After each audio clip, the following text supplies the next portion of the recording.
नमस्कार, prime news के digital platform पर आप सभी का स्वागत है और मैं हूं आपके साथ अब्दुल समद इसरार। भारत और संयुक्त अरब अमीरात यानी यूएई ने रक्षा क्षेत्र में एक बड़ी रणनीतिक साझेदारी की दिशा में महत्वपूर्ण कदम बढ़ाया है। दोनों देशों के बीच लेटर ऑफ इंटेंट यानी LOI पर हस्ताक्षर किए गए हैं, जो आने वाले समय में एक मजबूत डिफेंस पार्टनरशिप एग्रीमेंट का आधार बनेगा। ये समझौता ऐसे समय में हुआ है जब पश्चिमी एशिया और खाड़ी क्षेत्रों में तनाव लगातार बढ़ रहा है और वैश्विक राजनीति में भारी उथल पुथल मची हुई है। ऐसे माहौल में भारत और यूएई का एक दूसरे के और करीब आना रणनीतिक रूप से बेहद अहम माना जा रहा है।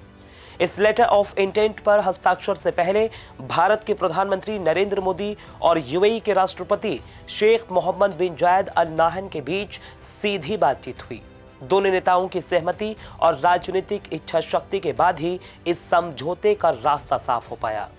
ये साफ संकेत देता है कि ये साझेदारी सिर्फ और सिर्फ कागजी नहीं बल्कि शीर्ष नेतृत्व के भरोसे पर आधारित है। भारत और यूएई के बीच प्रस्तावित रणनीतिक रक्षा साझेदारी कई अहम क्षेत्रों को कवर करती है। इसके तहत रक्षा उद्योग में सहयोग बढ़ाया जाएगा, जिसमें इनोवेशन और एडवांस टेक्नोलॉजी, सैन्य ट्रेनिंग और एजुकेशन, स्पेशल ऑपरेशन, साइबर सुरक्षा और आतंकवाद विरोधी अभियान शामिल है। इसका मतलब साफ है कि दोनों देश सिर्फ और सिर्फ हथियारों की खरीद बिक्री तक सीमित नहीं रहेंगे, बल्कि भविष्य की युद्ध तकनीकों और सुरक्षा चुनौतियों पर भी मिलकर काम करेंगे। अधिकारियों के मुताबिक भारत और यूएई के बीच पहले से ही अच्छे रक्षा संबंध मौजूद हैं और यही रिश्ते इस नए समझौते की मजबूत नींव बने हैं। दोनों देशों की सेनाएं पहले भी संयुक्त अभ्यास कर चुकी हैं और अब इस सहयोग को और भी गहराई देने की तैयारी है। इससे हिंद महासागर क्षेत्र और खाड़ी इलाके में सुरक्षा संतुलन को और भी ज्यादा मजबूती मिलेगी। इस रणनीतिक साझेदारी का एक बड़ा जियोपॉलिटिकल असर पाकिस्तान पर भी पड़ता दिखाई दे रहा है। जिस तरह से भारत और एक प्रमुख मुस्लिम देश यानी यूएई के बीच रक्षा सहयोग बढ़ रहा है, उससे पाकिस्तान का मुस्लिम देशों के बीच अलग थलग पड़ना तय माना जा रहा है, क्योंकि पाकिस्तान लंबे समय से खुद को मुस्लिम दुनिया का नेता दिखाने की कोशिश करता रहा है, लेकिन यूएई का भारत के साथ खुलकर खड़ा होना उसके लिए एक बड़ा कूटनीतिक झटका है।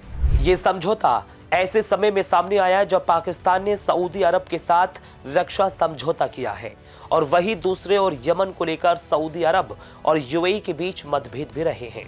यानी इन परिस्थितियों में भारत और यूएई एक दूसरे के साथ रणनीतिक डील करना ये दिखाता है कि यूएई क्षेत्रीय राजनीति में अपने फैसले स्वतंत्र रूप से ले रहा है और वो भारत को एक भरोसेमंद साझेदार मानता है।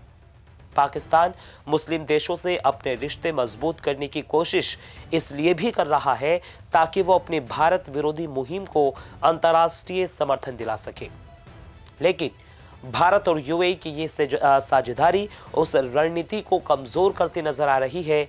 ये संदेश बिल्कुल साफ है, क्लियर है कि आतंकवाद और कट्टरपंथ के मुद्दे पर अब कई मुस्लिम देश भी पाकिस्तान की जद में आ रहे हैं और इसी का जीता जागता उदाहरण इसलिए ये भी है क्योंकि लगातार जिस तरीके से प्रधानमंत्री नरेंद्र मोदी और शेख मोहम्मद बिन जायद अल नाहयान ने बातचीत के दौरान एक दूसरे की संप्रभुता, क्षेत्रीय अखंडता और रणनीतिक स्वायत्तता का सम्मान करने की बात कही, ये बयान सिर्फ औपचारिक नहीं बल्कि ये क्षेत्रीय विवादों और बाहरी हस्तक्षेप के खिलाफ एक मजबूत संदेश देता है। दोनों नेताओं ने आतंकवाद और सीमा पार से प्रायोजित आतंकवाद पर भी कड़ा रुख अपनाया। उन्होंने साफ शब्दों में कहा कि किसी भी देश को आतंकवादियों, उनके वित्त पोषकों या फिर आतंकी मॉड्यूल को पनाह नहीं देना चाहिए। यह बयान सीधे तौर पर पाकिस्तान की नीतियों पर सवाल खड़े करता है और अंतर्राष्ट्रीय मंच पर उसकी मुश्किलें बढ़ाता है। भारत और यूएई ने आतंकवाद की फंडिंग रोकने के लिए फाइनेंशियल एक्शन टास्क फोर्स यानी FATF के तहत आपसी सहयोग बढ़ाने पर भी सहमति जताई है। इसके साथ ही मनी लॉन्ड्रिंग के खिलाफ संयुक्त प्रयासों को मजबूत करने का फैसला लिया गया है और इसी के साथ साथ इन कदमों से पाकिस्तान पर आर्थिक और कूटनीतिक दबाव और भी ज्यादा बढ़ सकता है। इस रक्षा साझेदारी का असर सिर्फ दो देशों तक सीमित नहीं रहेगा, बल्कि इसका प्रभाव पूरे खाड़ी क्षेत्र यानी दक्षिण एशिया और हिंद महासागर क्षेत्र की सुरक्षा व्यवस्था पर भी पड़ेगा। भारत के लिए यह समझौता इसलिए भी अहम है क्योंकि इससे उसे पश्चिमी एशिया में एक मजबूत और भरोसेमंद रणनीतिक साझेदार मिलता है। तो वहीं यूएई के लिए भारत के साथ सहयोग उसे एक बड़ी सैन्य शक्ति और तेजी से उभरती वैश्विक ताकत के साथ जोड़ता है। दोनों देशों की अर्थव्यवस्थाएं, तकनीकी क्षमताएं और सुरक्षा हित एक दूसरे के पूरक बनते जा रहे हैं। कुल मिलाकर भारत और यूएई के बीच रक्षा क्षेत्र में लेटर ऑफ इंटेंट पर हस्ताक्षर सिर्फ एक समझौता नहीं बल्कि बदलते वैश्विक समीकरणों का संकेत है। यह साझेदारी ये दिखाती है कि भारत अब सिर्फ एक क्षेत्रीय शक्ति नहीं बल्कि एक ऐसा देश है जिसके साथ बड़े मुस्लिम और खाड़ी देश भी रणनीतिक भविष्य देख रहे हैं। आने वाले समय में यह सहयोग और भी गहरा होगा और इसका असर अंतर्राष्ट्रीय राजनीति में साफ तौर पर दिखाई देगा। भारत और यूएई के बीच संबंधों में सुधार का सीधा असर अमेरिका और मध्य पूर्व की राजनीति और आर्थिक स्थिरता पर भी पड़ता है।